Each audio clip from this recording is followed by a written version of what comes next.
Salut, ici Jean-François pour Sentier du Bonheur et aujourd'hui j'aurais pas aimé te faire cette vidéo mais tu vois on va commencer par un canard. Alors je sais pas ce qu'il a mais j'ai un petit air de... J'ai malheureusement une idée de ce qu'il a pu avoir. Il y a dans cette mare, tu sais c'est la mare au canard dont je t'ai parlé et j'ai failli... J'étais en train de pas repasser parce que je viens de tourner quelques sujets tu vois et je repassais. Je revenais de tourner des sujets dans la nature parce que c'est toujours beaucoup mieux, beaucoup plus sympa de les tourner en naturel. Et là, j'ai des problèmes avec mon micro, c'est pour ça. Et donc ici, tu vois, là, tu as un canard. Et c'est la mare au canard que tu connais bien, tu vois. Et c'est ici.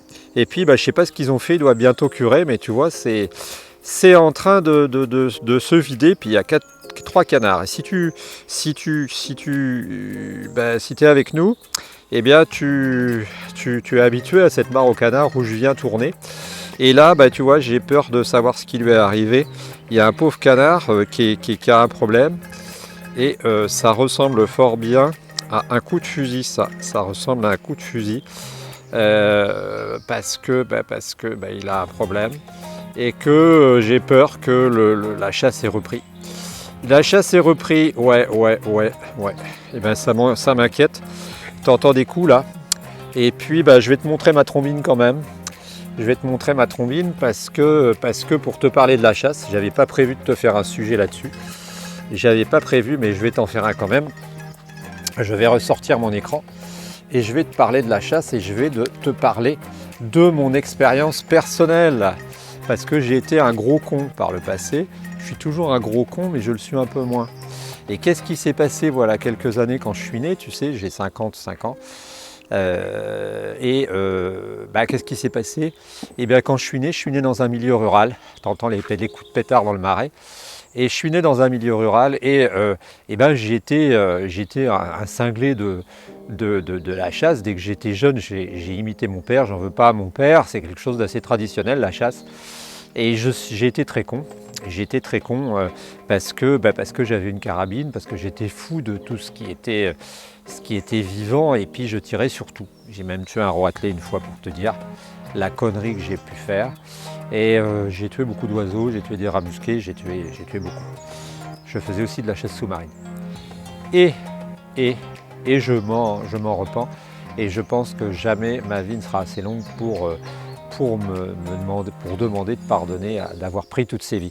Et là, le problème qu'il y a, tu vois, avec ce canard, c'est un problème à la con. C'est un problème, c'est qu'il y a des gens qui ne sont pas capables de réfréner leurs envies, leurs envies de nature dans un sens, leurs envies de chasse, leurs envies de tuer. Et c'est vrai que l'envie de tuer, c'est quelque chose de très fort, de très puissant. L'envie de chasser, c'est quelque chose de transgénérationnel sans doute. C'est quelque chose qui remonte à notre enfance et à l'histoire de l'humanité. Et c'est quelque chose quand tu es pris par cette envie de tuer, quand tu es pris par cette envie, cette recherche, cette quête presque initiatique de l'animal, de la proie, tu deviens une bête. Et voilà. Et puis il y a des gros cons qui continuent. Alors ouais, moi j'étais un gros con. J'ai réussi à m'en sortir. Je suis toujours un gros con, mais moins j'ai dit. Et en fait, c'est ça qui me fait mal, c'est qu'il y a des pauvres petites bêtes comme ça qui étaient tranquilles, avec lesquelles je blaguais. Là, tout à l'heure, j'étais en train, c'est niais, mais j'étais en train de m'amuser à leur dire des canards sans eau, parce qu'on est en train de curer la mare, tu vois. Donc ils vont la curer, je pense, donc ils la font sécher. Je leur disais des canards sans eau, vous avez l'air de nigodouille. Je blaguais avec eux, je rigolais. Quand je pars, je leur dis toujours salut les copains, on se retrouve bientôt. Et puis il y en a un, voilà, il a fait la guerre, le pauvre, il s'est fait canarder, c'est le cas de le dire, à quelques kilomètres dans les marais, par des types qui fabriquent ce qu'on appelle des pics dans des gabions.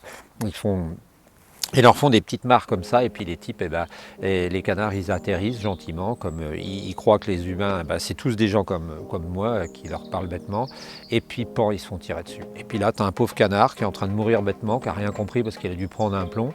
Il a réussi à revenir et à retrouver l'endroit où il est né cet été, et puis sa vie n'aura pas été très longue. Alors je te le remonte pour que tu puisses... je suis impressionné, quoi, j'ai envie de pleurer. Je te le remontre. Et puis, voilà. Sa vie n'est pas servie à rien. Voilà, un petit canard qui avait envie d'autre chose dans la vie, qui faisait que bouffer des petits vers tranquillement, tu vois, sans faire chier le monde, et puis qu'on a tué bêtement, parce qu'il y a des gros cons qui passent leur temps à utiliser des flingots et à se sentir des hommes parce qu'ils ont entre les mains pas grand chose, peut-être pas grand chose entre les jambes, mais beaucoup entre les mains. Voilà. Tu peux prier pour lui et puis c'est la meilleure moyen que tu as à mon avis d'arrêter ça, c'est de dire à tout le monde qu'on ne peut pas continuer à chasser comme des cons, qu'on ne peut pas continuer à tirer comme des malades, qu'on doit se priver de ce plaisir bestial. Alors tu vois, là il y en a encore 3 qui ne connaissent pas trop leur joie. Ils sont là tranquilles, là peinards, ils sont en train de se faire la toilette, et puis je te souhaite une bonne journée et essaie surtout de faire ce que tu peux, participe à One Voice, participe à Finance L214, tous ces mouvements pour protéger les animaux qui eux n'y peuvent rien du tout. Bonne journée, c'était Jean-François, excuse-moi j'étais ému, mais bon, je pouvais pas ne pas le tourner ce sujet. Non, tu vois, c'est pas la journée, je viens de voir un petit lièvre sur le bord de la route là, qui a été écrasé. Voilà, bonne journée, salut, c'était pas une bonne journée.